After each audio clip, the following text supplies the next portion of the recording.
कुछ रिश्ते, कुछ लक्ष्य हमारी ज़िंदगी में इतने महत्वपूर्ण हो जाते हैं कि उनके बगैर हम अपनी ज़िंदगी की कल्पना ही नहीं करते हैं। और हमें ऐसा लगने लगता है कि शायद अब हमारी ज़िंदगी में जीने की कोई वजह ही नहीं बची है और ये ज़िंदगी हमें अस्तित्वहीन लगने लगती है। पर क्या कोई रिश्ता, कोई लक्ष्य ज़िंदगी में इतना कीमती हो सकता है, इतना महत्वपूर्ण हो सकता है? आपको अपनी अमूल्य ज़िंदगी इतनी छोटी, इतनी तुच्छ लगने लगती है। क्या आपको पता है, जिस ज़िंदगी को आपने आज इतना छोटा समझ लिया है, वो ज़िंदगी यहाँ कई लोगों का सपना होता है। और ये तो उस नाव की तरह है जिसका आपने अगर साथ दे दिया ना, तो ये अपने चलने के लिए रास्ते और जीने की वजह दोनों अपने आप ही खोज लेती है। मैं आपको एक छोटी सी कहानी सुनाती हूँ। एक अनाथालय में एक लड़का रहता था। उसकी एक और लड़के से बहुत गहरी दोस्ती होती है। वो अपनी हर सुख दुख सारी बातें उस लड़के को बताता था। एक दिन जब वो दोनों स्कूल से वापस आ रहे थे, तो उसके दोस्त को कार से अचानक ठोकर लगती है और उसकी वहीं मौत हो जाती है।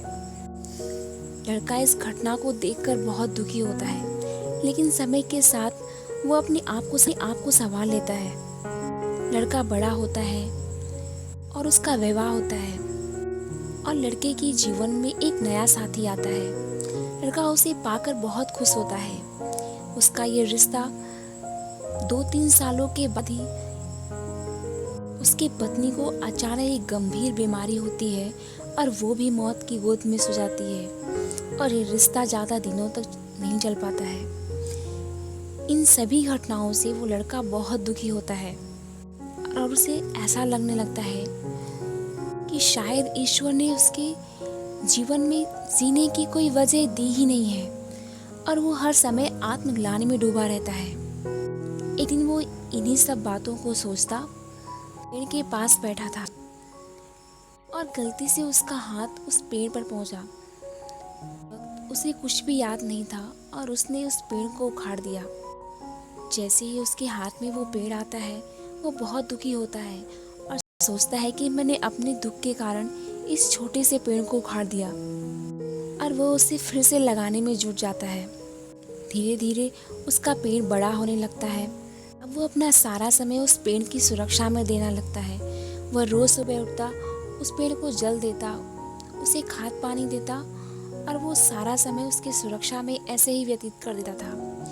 कुछ दिनों बाद वो देखता है कि उसका पेड़ के पास कुछ गाय बकरियां रोज आके मडराने लगती हैं। सारे गाय बैल ये सब तो चले जाया करते हैं, लेकिन एक बकरी है जो सुबह भी वहीं रहती है और शाम को भी वो वहीं रहती है। तो लड़की ने सोचा शायद इसका कोई मालिक नहीं है। अब वो उस बकरी को भी अपने साथ रख लिया। इस तरह वो रोज सुबह अपने पेड़ की देखभाल करता और बाकी वो समय उस बकरी की सेवा में लगाता और मन ही मन वो ईश्वर से प्रार्थना करता कि हे ईश्वर, तुम मेरे इस पेड़ और बकरी की रक्षा करना, इन्हें कोई कष्ट ना हो। और वो उन्हीं दोनों के साथ अपना जीवन खुशी खुशी व्यतीत करने लगा। इसी तरह हमारी और आपकी जिंदगी भी है। अगर कोई रिश्ता टूट जाए तो जरूर वो हमें कुछ ना कुछ सिखाता है, और अगर कोई लक्ष्य जो हमने बनाया है और हम उसे नहीं पा पाए तो जरूर हमने कहीं कोई गलतियां की होंगी। इसके लिए दुखी होने की बात नहीं है। हमें हर वक्त अपने आप को यह बताना चाहिए कि हम इंसान हैं और इंसान अपनी गलतियों से सीखता है। वो लगे ठोकरों से संभलता है और इन्हीं सब से सीखकर वो अपनी जिंदगी में आगे बढ़ता है। किसी पुस्तकालय की दीवार पर ये लाइनें लिखी थी कि अगर आप अपने वर्तमान में जाना चाहते हैं तो सबसे पहले आप अपने अतीत में जाइए और वहां पे की गई गलतियों को आप स्वयं को माफ कीजिए और खुद को ये यकीन दिलाइए कि आप ये गलतियां वापस कभी नहीं करेंगे। और फिर आप अपने वर्तमान में जीना शुरू कीजिए।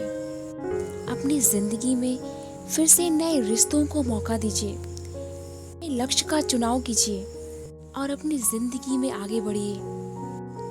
क्योंकि आपकी ज़िंदगी अमूल्य और बहुत खूबसूरत है।